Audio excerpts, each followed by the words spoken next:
আল্লাহ, আমি রাসূল সাল্লাল্লাহু আলাইহি ওয়াসাল্লামকে স্বপ্নে দেখতে চাই।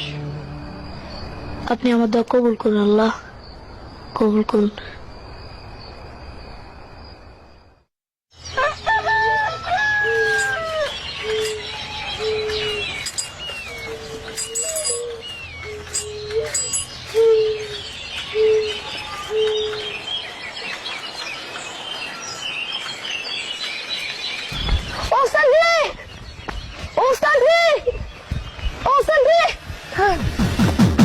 কি নাবিল?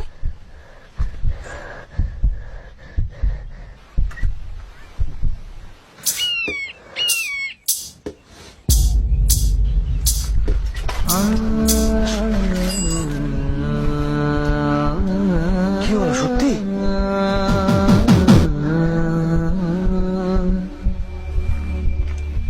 মাশাআল্লাহ, আল্লাহ তোমাকে কবুল করছে।